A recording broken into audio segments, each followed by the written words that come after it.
আসসালামু আলাইকুম এভরিওয়ান, কেমন আছো তোমরা সবাই? মুভি দেখতে চলে গিয়েছিলাম স্টার সিনেপ্লেক্সে।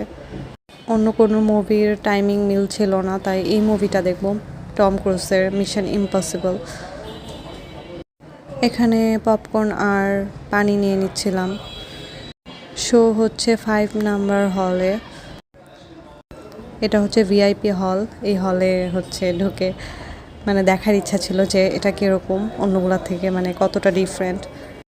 তো দেখলাম যে এটা সাউন্ড কোয়ালিটি অনেক বেটার, দেন সিটগুলোও অনেক কমফোর্টেবল, সোফার মতো একদম।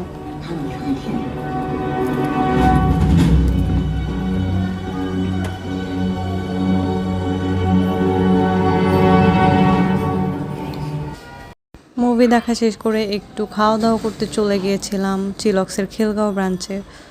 আমি অর্ডার করি হচ্ছে 2টা Naga drums and pan Asian rice bowl. এই রাইস বলটা ফার্স্ট টাইম ট্রাই করেছি and it was too good.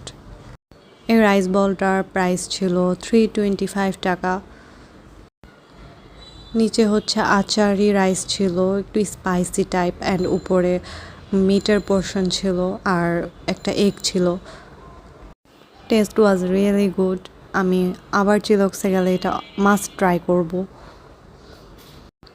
Rice and চিকেনের কোয়ান্টিটিও অনেক ভালো ছিল, দুইজন অনায়াসে শেয়ার করে খেতে পারবে। রাইসের স্পাইসি স্পাইসি ফ্লেভারটা এত ভালো লাগছিল। এখন খাবো হচ্ছে নাগা ড্রামস। চিলক্সের নাগা ড্রামসটা কে কে ট্রাই করেছো বলো তো? স্পাইসি লাভারদের জন্য মাস্ট ট্রাই একটা ফুড এটা। এভাবে চিকেনটা, গরম গরম চিকেনটা বারবিকিউ সসের মধ্যে ডুবাই ফার্স্ট বাইটটা নিলে এত ইয়ামি লাগে। চিকেনের উপরের পোর্শনটা অনেক ক্রিস্পি থাকে, যেটা গরম গরম খেতে অনেক ভালো লাগে, কিন্তু অনেক ঝাল হওয়াতে গরম খেলে আরও বেশি ঝাল লাগে। আমার যখন খুব বেশি ঝাল খাওয়ার ক্রেভিংস হয় তখন আমি এটা খাই। এর আগে অনেকবার খাওয়া হয়েছে, বাসায় অর্ডার করেও খাওয়া হয়, প্রতিবার কান্না করতে করতে খাই।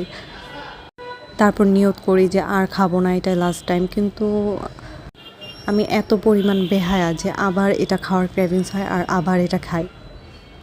তো ওই দিনও সেম, চিলক্সে যাব আর নাগা ড্রামস খাবো না, সেটা তো আর হয় না, তাই না?